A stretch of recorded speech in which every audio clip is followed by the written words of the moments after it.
Gun's got a heavy recoil. It won't stand still. And we got just 3 seconds to nail the president. Let's make my plans and carry him out. That's what John Wilkes Booth thought, too. Booth? I'm no actor. Busted my leg on a stage so I can yell down with the tyrants. If Booth wasn't such a ham, he might have made it. He got pretty far at that, though. The guy who killed Garfield didn't make it either. Him? He didn't plan anything. Just took a lucky shot, strictly left-handed, just like McKinley. And Zangara got the cheer for his try at Roosevelt. He had to try it in a crowd. I hate crowds. They're commies. They're enemy agents. All right, who is behind it, Baron? I haven't the slightest idea. No feeling against the president.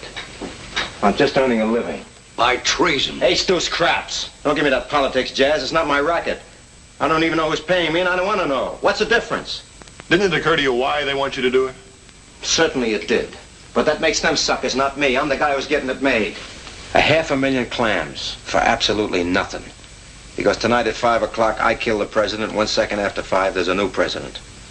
What changes? Nothing. What are they paying for? Nothing. Otherwise, I wouldn't have taken the job, Sheriff. About 200 yards. Baron, isn't that a German rifle? Yeah. You know it? I know it. From Dallas, we got word of some of the details of how President Kennedy died today, as the doctors who attended him were able for the first time to sort of collect their thoughts over that tragic half hour that they fought for his life yesterday. They say at Parkland Hospital that it was really of no use to try to help the president, that he was beyond help when he reached the hospital within 5 minutes of the shooting. They said that the bullet that entered his neck came out the back of his head, and it was quite clear when how did it happen? Who saw it happen? We have some eyewitness reports. ABC's Bill Lord interviewed some people. First, a Dallas policeman, an eyewitness to the shooting. Jim Cheney, I understand that you were riding next to the president's car when the assassination took place. I was riding on the right rear fender of what happened. Well, we had proceeded west on Elm Street at approximately 15 to 20 miles an hour. When we heard the first shot, I thought it was a motorcycle backfiring. And I looked back over to my left, and also President Kennedy looked back over his left shoulder. Then the second shot came, I looked back just in time to see the president struck in the face by the second bullet. President Kennedy, we are now informed, was shot in the right temple. Well, Bob, from the point where they think the man with the gun might have been seen to where the president was actually felled, would it have been possible for him to have been struck by a bullet in the right temple? We know that Mr. Kennedy was hit in the right temple. It's known, of course, that the president was killed by one shot that struck him in the right temple. He died of a gunshot wound in the brain. Dr. Berkeley told me it's a simple matter, Tom, of a bullet right through the head. If this hypothesis that the assailant was in the building I described is true, but this conflicts with the fact that the wound in the neck, the doctors say, was in the front of the neck, just below the Adam's apple. I was having lunch in the main cafeteria in the hospital when an emergency page arrived for Dr. Tom Shires, chief of surgery. Knowing that he was presenting a paper out of town, we picked up the page, Dr. Ronald Jones, surgery resident, myself. They informed us that the president had been shot and was being brought to the emergency room. We went there immediately, and he had just been brought in. It was obvious initially that he had a severe lethal wound. Arriving at the emergency room, Dr. Carrico had placed a tube in the president's trachea to assist his breathing, but there was a neck wound anteriorly and a large wound of his head in the right posterior area. Most of the doctors and nurses who treated the president at Parkland did see a large wound at the rear of the head. Dr. Robert McClelland. It was in the right back part of the head, very large. Nurse Audrey Bell. There was a massive wound at the back of his head. Dr. Charles Carrico. There was a quite a large defect about here on his skull. Dr. Ronald Jones. Well, my impression was that there was a wound in this area of the head, right in this area. Dr. Paul Peters.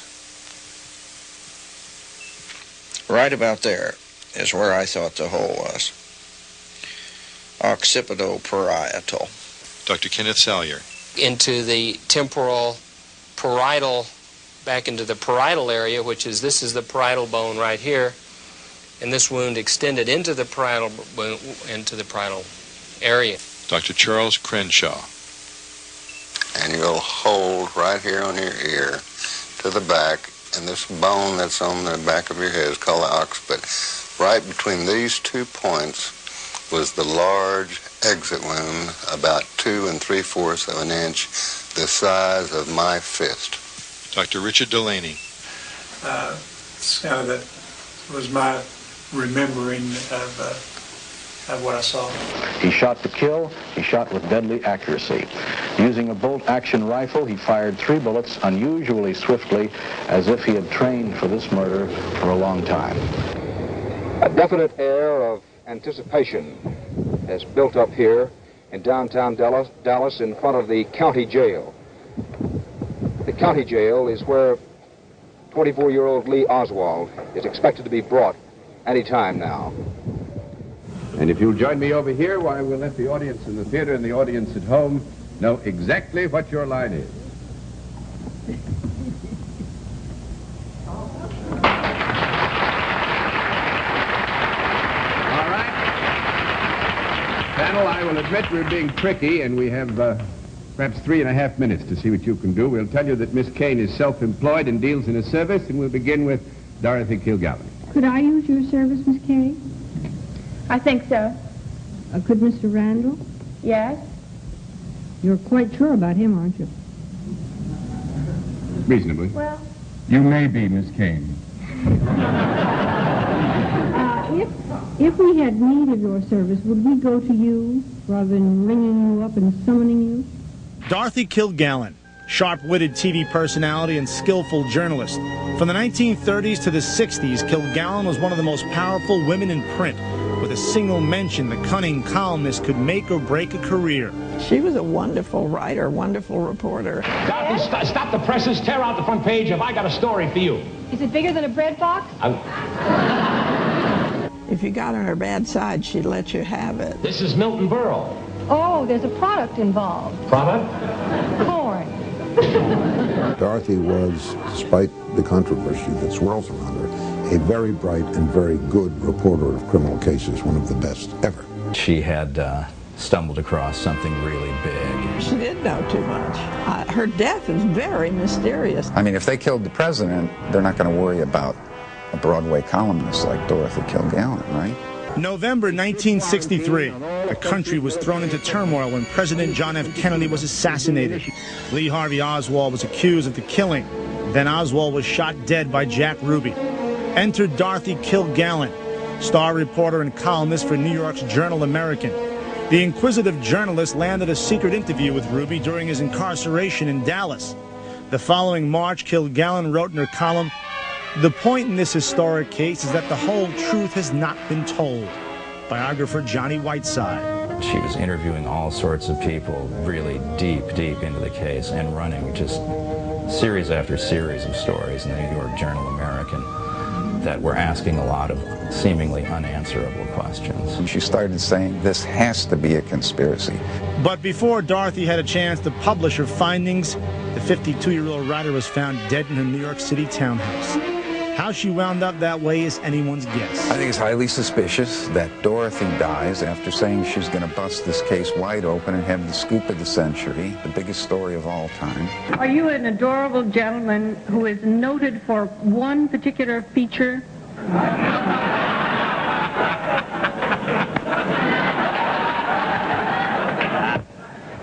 Yes. Jimmy Durante. Alone amongst the mainstream press reporters, Dorothy began harboring suspicions that the so-called open and shut case against Lee Harvey Oswald was not so open and shut. Dorothy was finding dissident witnesses, deposing them, publishing their testimony. She was going to Dallas. She was threatening to publish finally, and saying it would be the biggest story of her life. Dorothy somehow obtained the Warren Commission report testimony given by Jack Ruby while he was in prison, while it was still classified top secret. She had found, I think, several hundred discrepancies in the Warren Commission report. All our phones were tapped because they were trying to figure out how she had gotten that. She said she was going to blow the JFK assassination case wide open and have the scoop of the century. She was able to obtain the first interview with Jack Ruby in prison and the only interview with Jack Ruby where the reporter was alone with him in an unbugged room, where, in other words, where Ruby felt free to talk. I know that she could have gotten a lot out of Jack Ruby because she had that technique.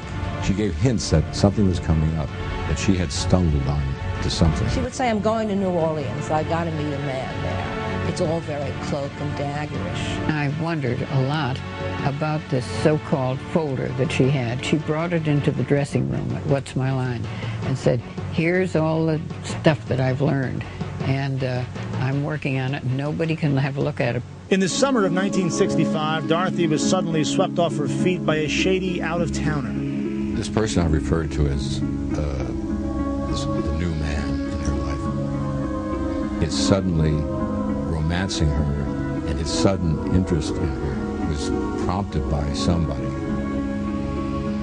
not necessarily himself, but prompted by some faction. Through her research and the interview with Jack Ruby and the other witnesses that she had contacted, she was convinced that it was conspiracy. Kilgallen was racing to finish a book about the assassination titled Murder One. She was also in love again, this time with a mystery man from out of town. She was involved with this newspaper man from Ohio, and that made her terribly happy. Jean Bach's husband, Bob Bach, had a couple of cocktails with Dorothy on the night of November 7th, 1965. I knew she'd had the drinks with Bob. They'd been at Clark's. I think she said, just drop me off at the Regency. So she was having a late date that night. She was seen again at the Regency Hotel, which was said to have been the trysting place of herself and the out-of-towner. She disappeared into the reddish dark of the Regency Lounge, and that was the last time anybody who would admit to seeing Dorothy saw her that night. The next morning, the body of Dorothy Kilgallen was discovered in her Upper East Side townhouse. The official cause of death was later determined to be acute ethanol and barbiturate intoxication, circumstances undetermined. In other words, she died from too much pills and liquor. She was found dead in her bed with a book called The Honey Badger by Robert Ruark next to her open. She could not read without her reading glasses, and they were all the way across the room, far out of reach. A number of other people, including the medical examiner and the police detective, have made statements or allegations that the death seemed staged. And get this, without much poking around, the cops came to the immediate decision that Kilgallen's death was an accident. Dorothy was known to throw back a few drinks. Combine the alcohol with too many sleeping pills, and there you have it, case closed. But a more in-depth look at the facts revealed something interesting. Dorothy was not a smoker, and the medical examiner's report showed an inordinate amount of nicotine in her. What disturbs me is that there was absolutely nada investigation of her death at the time. The head of toxicology at the time had a beaker of extract from Dorothy's brain and stomach. It was kept virtually on ice. 13 years after Kilgallen's death, the beaker was still on ice. That is, until biographer Lee Israel did some digging of her own and had the extract analyzed. Substance from her stomach bespoke the presence of 3 different kinds of slow-acting sleeping pills, which is exactly what you would do, I suppose, if you were a kiss and kill kind of guy who was dispatched by the CIA or by whomever. A kiss and kill kind of guy like, say, the mysterious out-of-towner? If enough people believed that she had the scoop on what really happened, that would probably impel them into some violent action. So she had notes and notes and notes about it, which after her death disappeared. The file was supposedly very thick. It was suspected that it was either stolen or her husband had it and may have destroyed it. Her husband, Richard Colmar, the actor-producer, was asked what was in Dorothy's file. He said, "I'm afraid that's a secret that will have to go to the grave with me." And so it did. Colmar committed suicide in 1971. He has been at Dallas Police Headquarters, about a mile and a half or 2 miles from this location, since his arrest yesterday afternoon for the assassination of President Kennedy. But police indicate that they are perhaps finished questioning Oswald for perhaps a short time, and we're expecting Oswald to be brought here to the county jail, which is where prisoners normally are. The president, 29-year-old Ricky White, says his father was part of a CIA plot to kill the president. CNN's Mike Katz reports. Ricky White and several investigators who've been following the case told reporters that Roscoe White was a CIA operative posing as a Dallas policeman.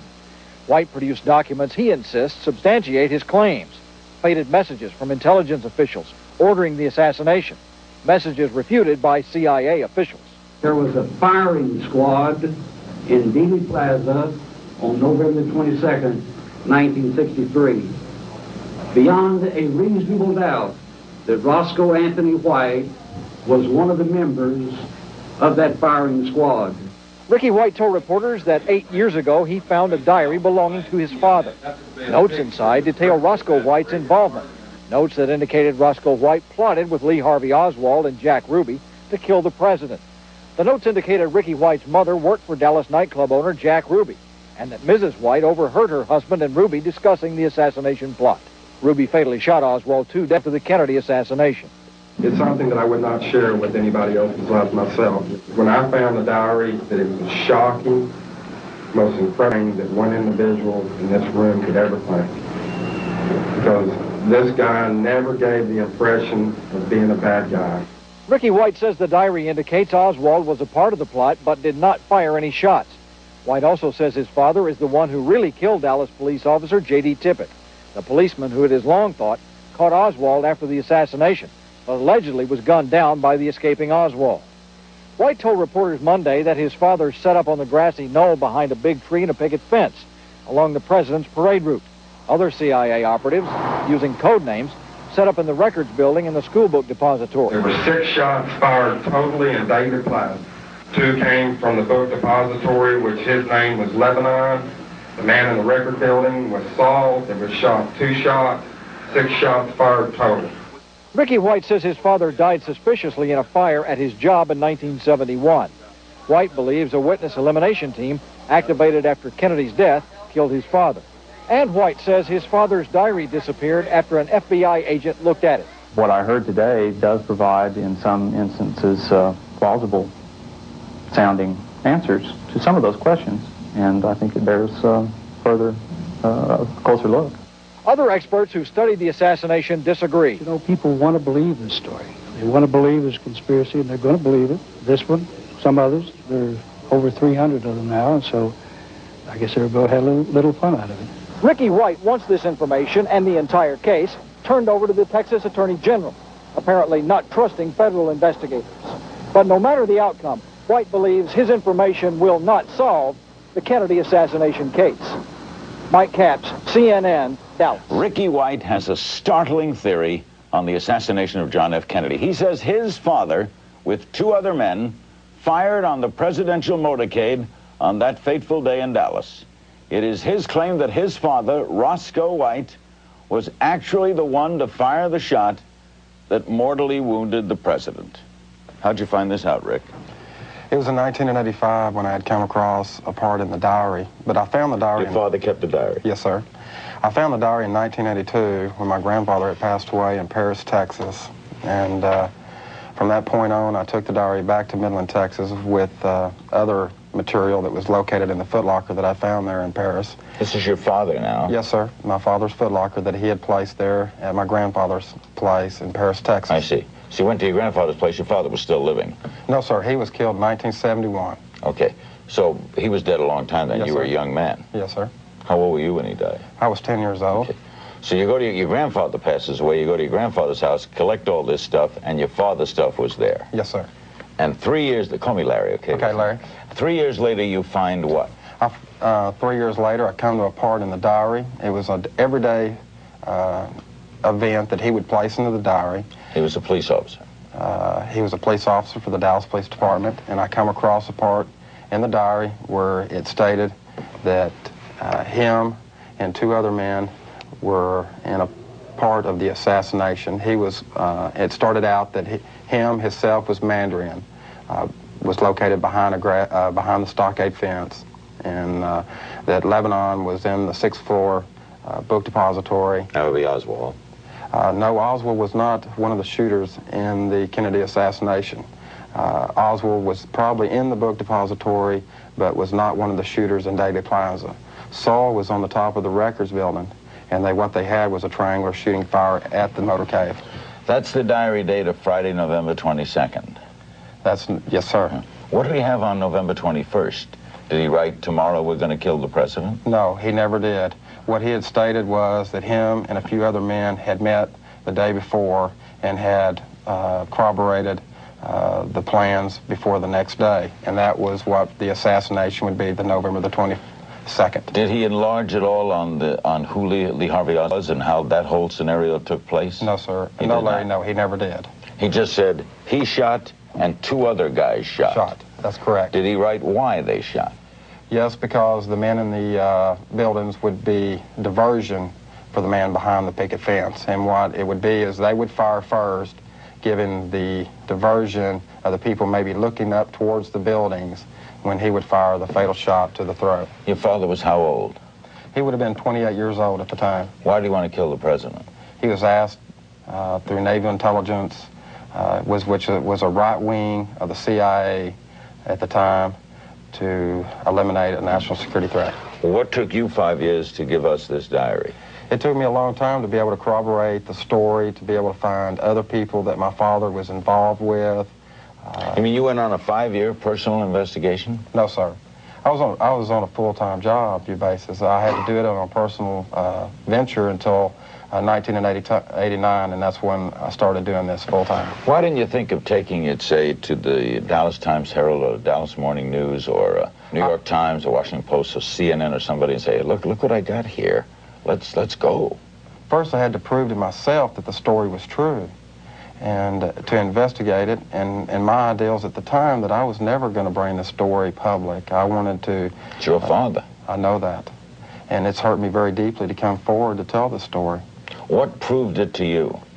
It was the diary in 1985. I know, but you said you had to go out to prove it. Was there any... Yeah, when I started investigating the Kennedy assassination, corroborating through other individuals that my father was plotted into the assassination, is when I came forward to a businessman in Midland, Texas, and asked him if he would be interested in hearing the story, and he was. And at the time, it was just strictly a one-on-one individual that he was interested in finding out who was involved in the Kennedy assassination. Where's the diary now? I would believe that now it would be in the possession of the FBI. Did you turn it over to them? No, I did not. How did it disappear if it was in your possession? Well, when I was taken in May of '88 to be interrogated for the involvement of a safety deposit box is when they discovered that I had a diary. And then I had already left the federal building. I had gathered all the material up. Oh, you were being investigated because you took something from a safety deposit box? No, sir. I was investigating a safety deposit box that my father had left. And they stopped you from doing that and took the diary. We have some statements here if you'd like to comment. Bobby Ray Inman, former CIA deputy director, after examining the messages that Roscoe White allegedly received from the CIA, said they are not legitimate. His reaction is that the information you gathered was a forgery or invalid. That's incorrect. I have never forged anything. I've only found facts. And this you got CIA stuff, information? I have John Stockwell, a former CIA director at the time, stated that he was 90% sure that it was corroborated, that they do look genuine. The FBI says that they received this information in 1988, as you state, but, quote, determined that this information is not credible, end quote. That's what they had told me in May of '88 when I was in there being interrogated. They denied me.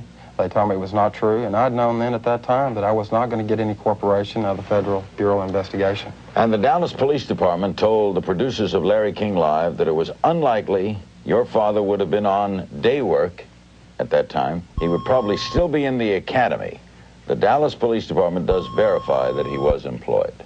Well, that's correct, but my father did not go to the academy until after January of 1964. So he was employed with the Dallas Police Department 3 months prior to him going to the academy. As a patrolman? No, sir. He was in the crime scenes as a photographer. We'll be right back with Ricky White. We'll include your phone calls. This is Larry King Live. Our guest is Ricky White, the 29-year-old oil equipment salesman who has just come out with this story. By the way, people backing his claims are his mother and your father's preacher, right, as well as the JFK Assassination Information Center. Right. Your mother says that her husband killed the president. That's correct.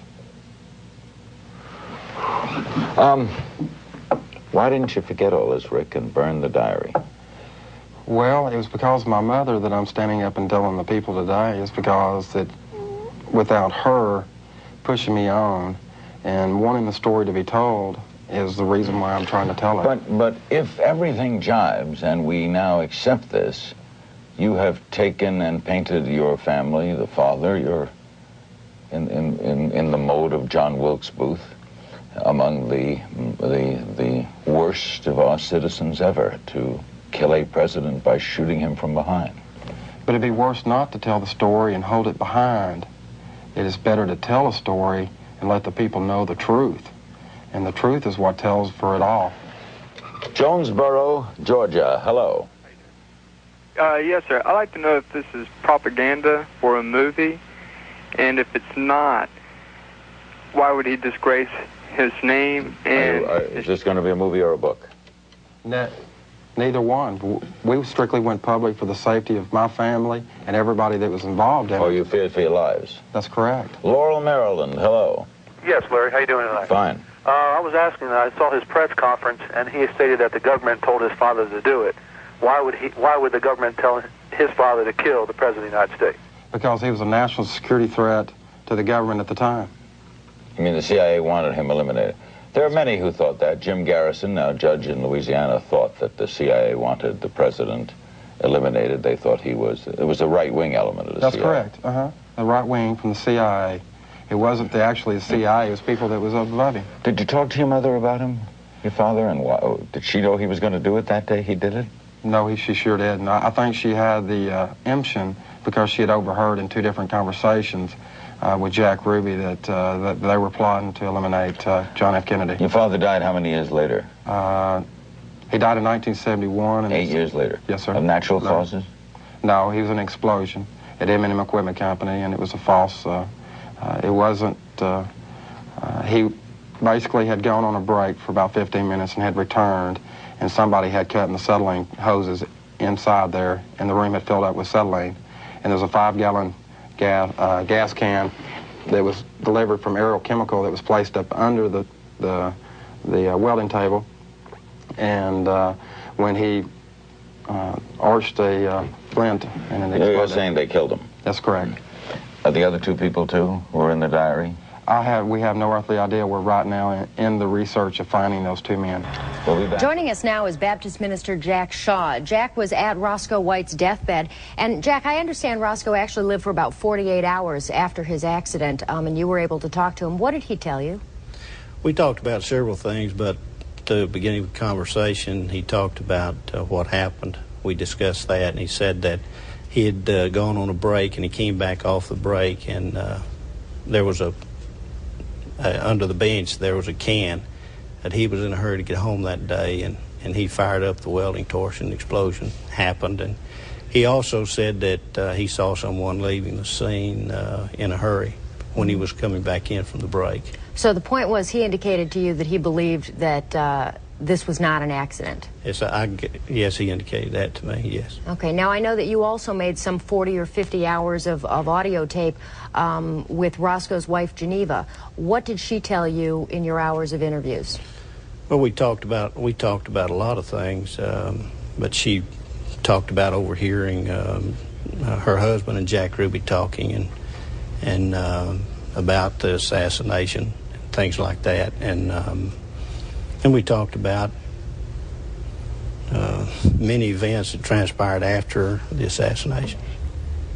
Now, Jack, I understand that Geneva told you that she had a conversation with her husband where Roscoe told her why he was going to assassinate President Kennedy, that he was going to do it, and why. Yes, she did. She said that Roscoe told her that Kennedy has been a pretty good president, but he has to die. He didn't carry out his own orders, and if I don't carry out my orders, I'll have to die too. This is pretty amazing stuff. Do you believe her? I've said all along that I've been placed in a unique position, and I don't know exactly why I've been placed here, but I'm hoping that someone will come forth with evidence that will confirm what I've been told. That's what I'm hoping for, and that's what I'm praying for. And until that happens, I have to remain open about this. I see. And once again, this is based on your interview with Roscoe White's wife, who has since passed away. Jack Shaw, thank you very much for being with us and sharing that information. Jack was interested to learn that Roscoe White was knowledgeable about photography, and in fact, he was slated to become a police photographer. Jack began to look at the Oswald backyard photos with that in mind, and he was amazed at what he found. I believe that people may have been too hasty in writing off the Roscoe White story. There are parts of it which I think may be true. While there's no solid evidence linking Roscoe to the deaths of Kennedy and Tippit, I think he may have played some role, perhaps a minor one, in the conspiracy which resulted in Kennedy's death. I believe Roscoe White was placed on the Dallas police force to help frame Oswald for the assassination. Notice that the person in the backyard photos has a broad, flat chin, while these pictures of Oswald show him with a pointed, cleft chin, not at all like the one in the backyard photos. Now look at the chin of Roscoe White. Whose chin most closely matches the one in the backyard photos?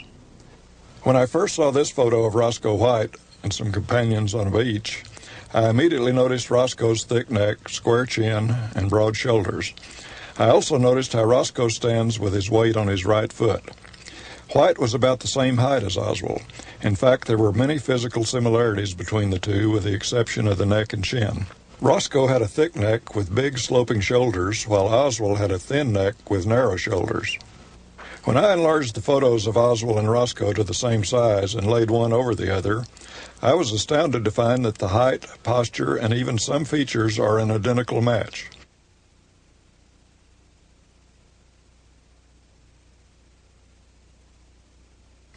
I was especially impressed with the identical neck and chin of the man in the backyard photo and Roscoe White.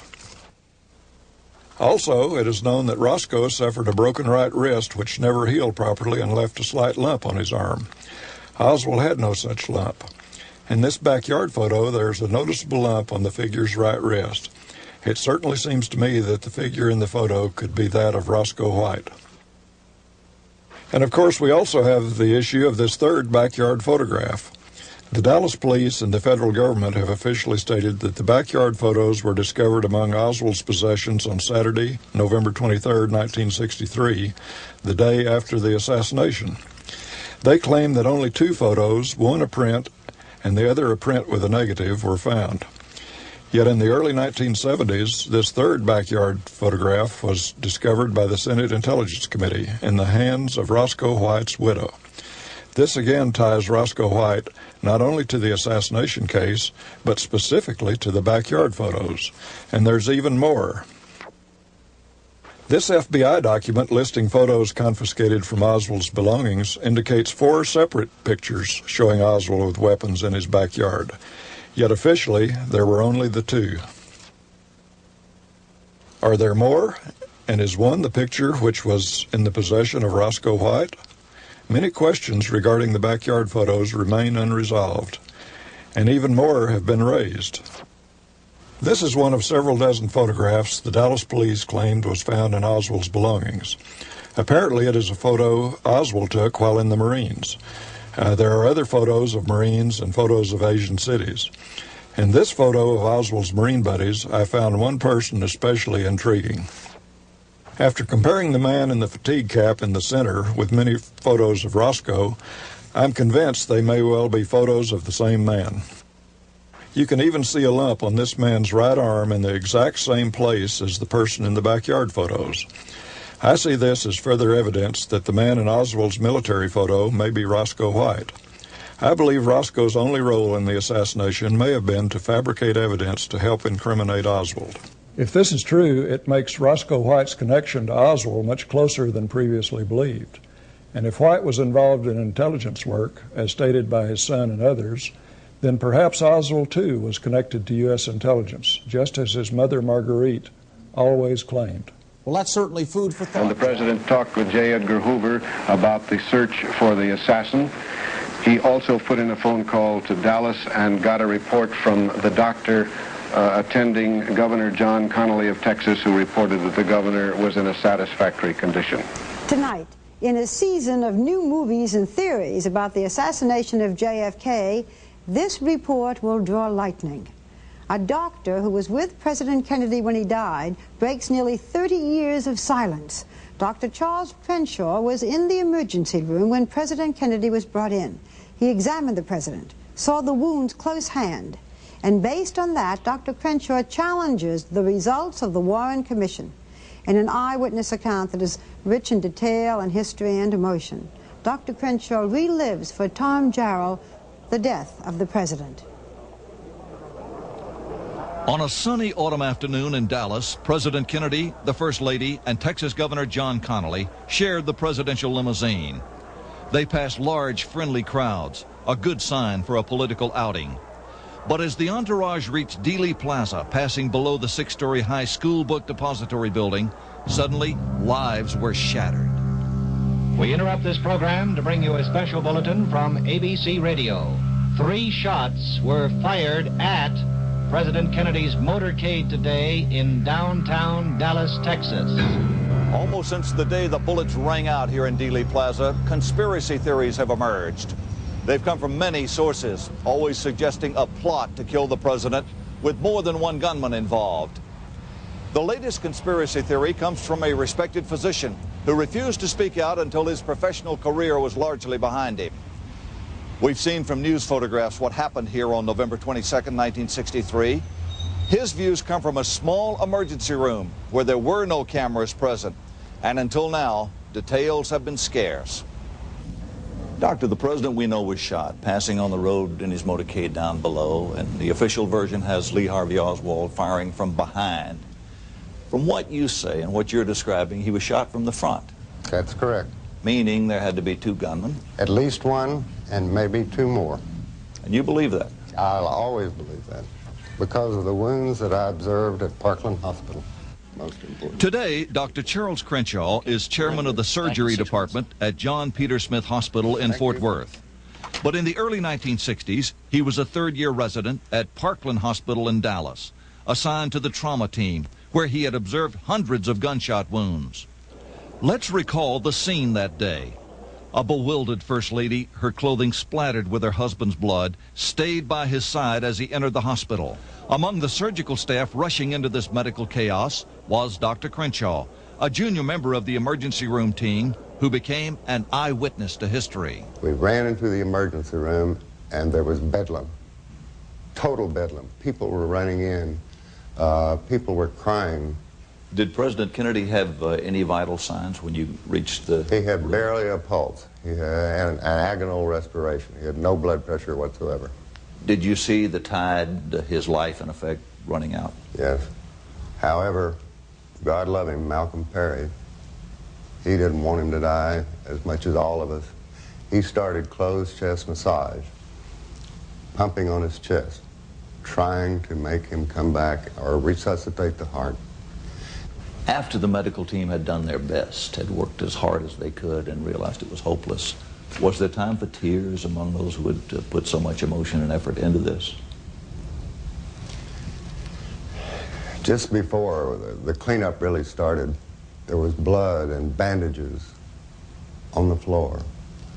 His back brace was askewed on the wall. I think it got to me the most when I looked and saw the red roses of Mrs. Kennedy in the kick bucket there at the head of the table. And there his blood was still dripping on it. I felt helpless. I wished we could have done more. I mean, here we had trained all our lives, and we'd lost the President of the United States, and nobody wanted to be around. And Mrs. Kennedy came in, and she stopped and kissed his great toe. And then she went on the right side to hold his hand. And at that time, she took her ring off and put it on his small finger. And then he was wrapped in a sheet, and we placed him in a coffin. But before we did, I looked at the wound again. I wanted to know and remember this the rest of my life. And the rest of my life, I will always know he was shot from the front. This bullet to the head was beyond a doubt the fatal wound, which is clearly seen in the Zapruder home movie. However, the film is not as conclusive on the crucial issue of the bullet's direction. Did the shot come from behind Kennedy or from the front? Remember, the Warren Commission investigation concluded the shots came only from behind.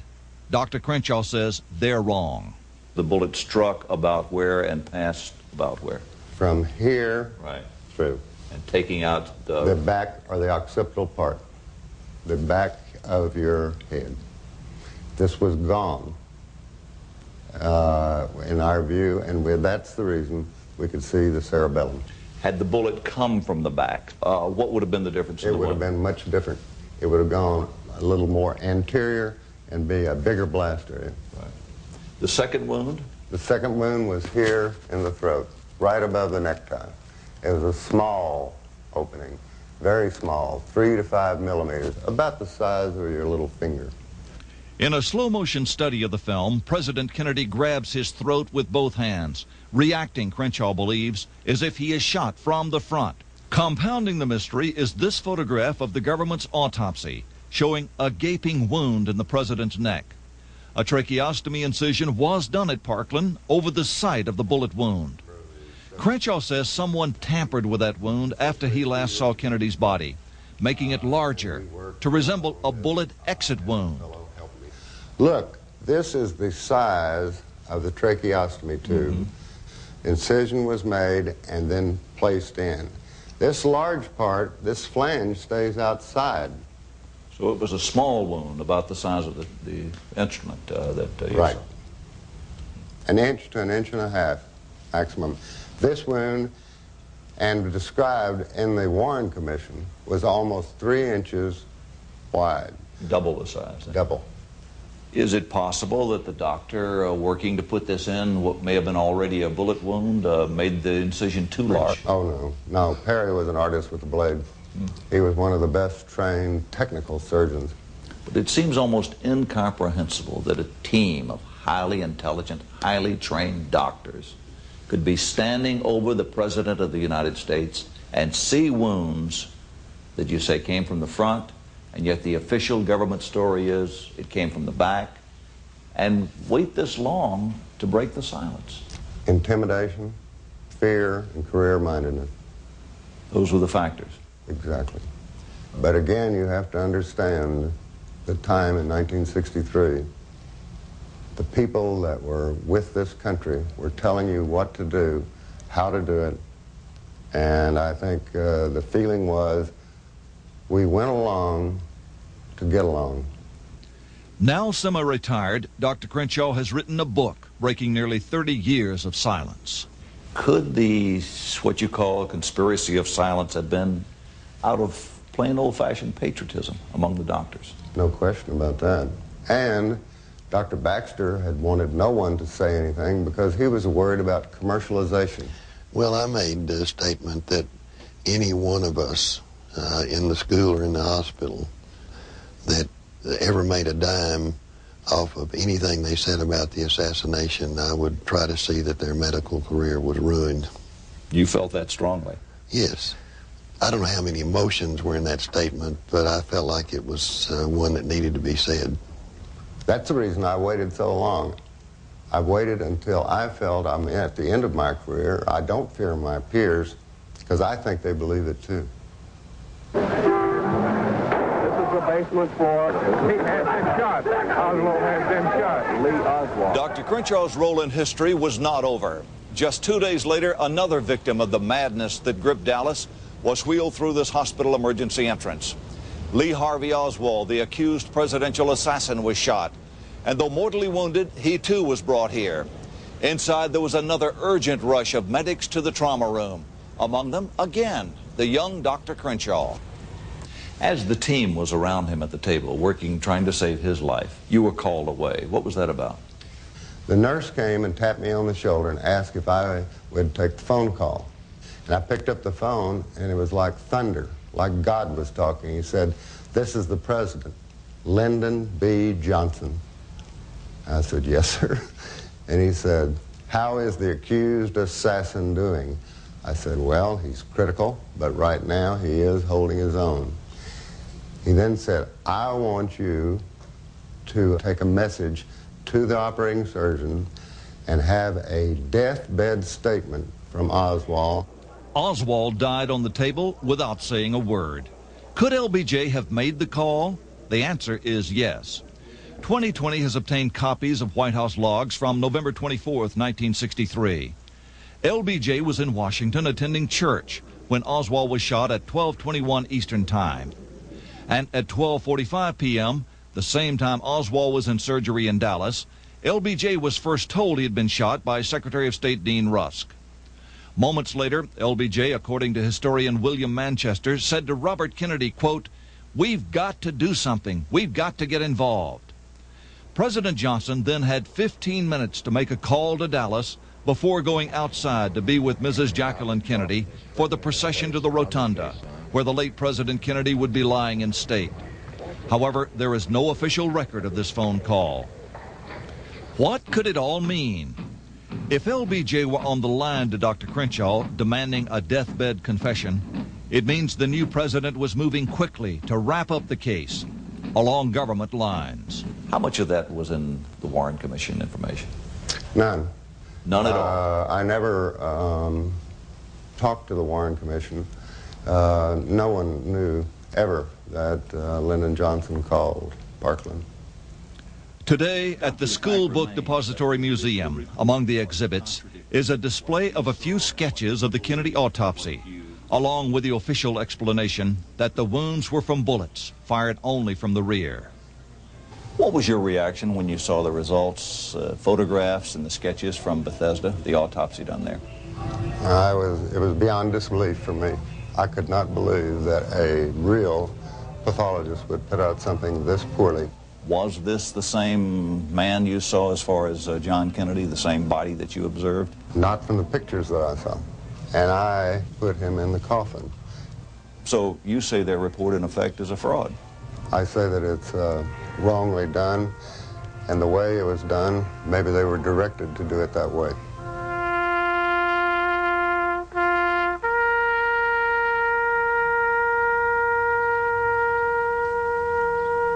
Tom, how does his story compare with that of other doctors who were in that room when the president died? Hugh, most of the doctors there immediately after his death said they thought the gunshots came from the front, but when they got later autopsy information, they changed their mind and either said no, they agreed with the Warren Commission, or they weren't sure of the direction. Did you get the feeling that Dr. Crenshaw was waiting rather impatiently all these years for the time to come when he could come forward? I got the feeling that Dr. Crenshaw is a very angry man, that he feels he's had very valuable information which has been withheld for a long period of time.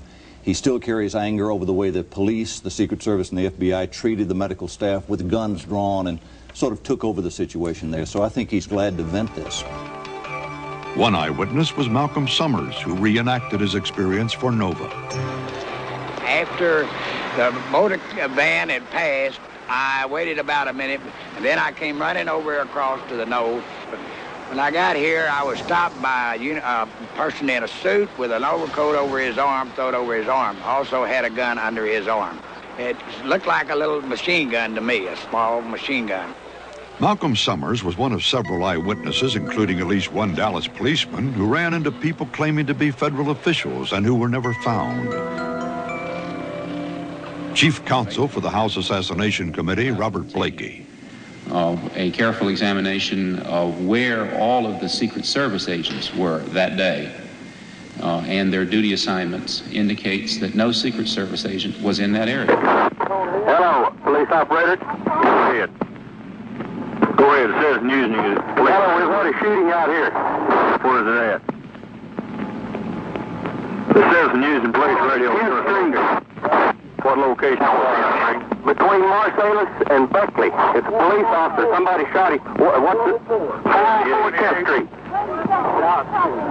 78. It's in a police car. Number 10. Number 10.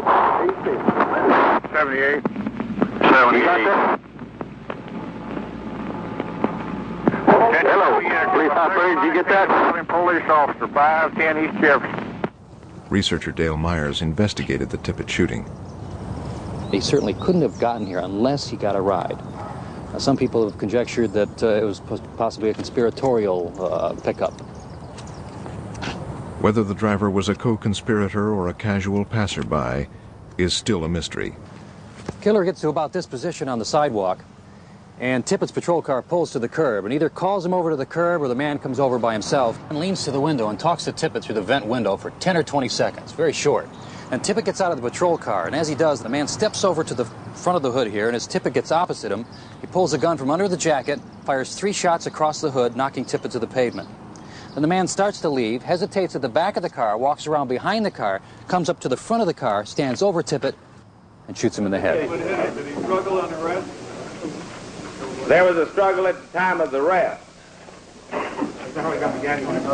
was a struggle in the Texas Theater when a Dallas police officer was arresting him, and the pistol was snapped at another police officer's head and didn't fire. At that time, a scuffle ensued inside of the Texas Theater where he was arrested by police officers. Sir, had that pistol been previously discharged? Yes. Twice. After the shooting, police found shells at the scene. They went on the radio and said there were 38 automatics. Later, Oswald's arrested with a revolver that fires 38 specials, a shell that's clearly about a 1/4 inch longer. Besides, they're clearly stamped on the bottom. One says 38 special, one says 38 automatic. He was taken from us by the fatal bullet of a poor, confused, misguided, ungodly assassin, as was the President of our United States. We think it's appropriate to mention that during the services, the pastor C.D. Tipps Jr. mentioned that J.D. Tippit was an outstanding police officer and also a good family man, a man of deep character. To many people, he was an average American, a good friend. In addition to his work with the Dallas Police Force, in the evenings, he was employed at a donut shop, and on Sundays, his normal day off, he worked at the theater. The Soviet news agency TASS, in its home service, a Russian language service, has reported the following. It is accusing the American police of trying to implicate the Communist Party in the assassination of President Kennedy. It made this comment: "The more details are reported," said TASS, "the darker and more suspicious the whole case is." It said serious commentators are not putting faith in the police story about left-wing elements being responsible for this monstrous crime. They continue to await the results of further investigation. That is the report from the Soviet press service TASS, so far carried only in the Russian language inside of the Soviet Union.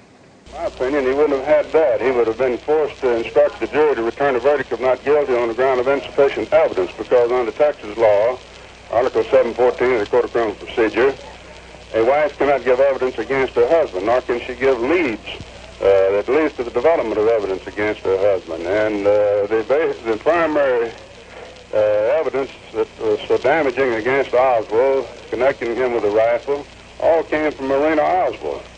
When the picture is enlarged and lightened, we can see into the windows of the book depository. We will now zoom into the window at the western end of the 6th floor. This pair of windows is on the extreme opposite end of the depository from the so-called Oswald window.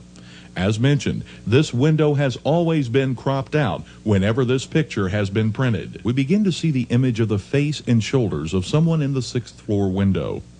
Enlarging the image even more, we can clearly make out the shape of a face, the hairline, the forehead, the eyes, nose, mouth, the shoulders. The white spot over his left shoulder is a light fixture on the ceiling. Because of the considerable degree of enlargement of this picture, there is a vast amount of photographic grain. This makes it very difficult for some people to see detail within the photograph.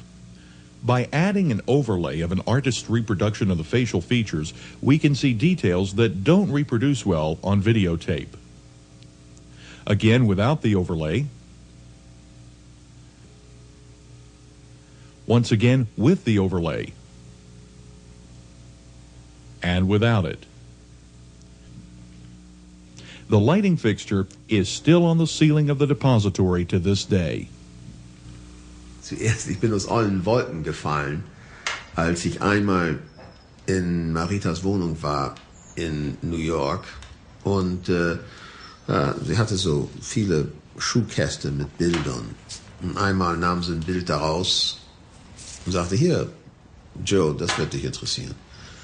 Ich guckte dieses kleine Bild an, so 5 Personen, Marita mit 4 anderen, guckte auf das Bild und sagte, das ist Oswald. Lee Harvey Oswald, der Kennedy ermordet hat.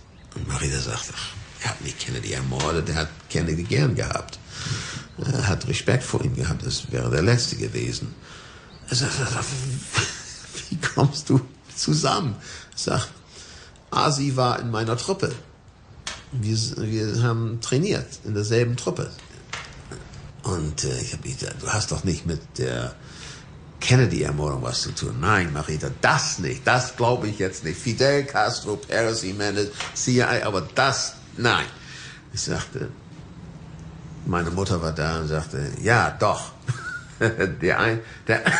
Die einzigste Person, die darüber etwas wusste, war meine Mutter. Meine Mutter und Marita waren sehr, sehr eng. Und meine Mutter hat mir gesagt, ja, wir wollten nicht, dass du das weißt. Das wäre für dich zu gefährlich. Her stories about the caravan, I think, are accurate about the caravan going to Dallas, but I wasn't on the caravan. But the story is true. There was a caravan went to Dallas that week. How do you know? Because we were invited to go by Sturgis and Diaz Lance and his brother Marcos Diaz Lance. Und habe ich nur gesagt, no, nein, no. Ich wusste nichts mehr als die anderen Passagiere auf dem Flugzeug. Aber ich habe meine Gruppe da gelassen und die wollten den Kennedy tot haben. Und habe ich gesagt, oh my God, nein, das kann nicht sein. I asked Sturgis, Jesus Christ, Frank, did you shoot the president? Did you have something to do with that? He said, who gives a shit? Yeah, who's going to prove it? He said, we kill a lot of people. What the hell's the difference? Look what he did to the Bay of Pigs. Look what he did. He let the black people go, gave them all their rights. You know, he didn't want Vietnam. You know, they had good reason. Da hat gesagt, ich will das nochmal machen.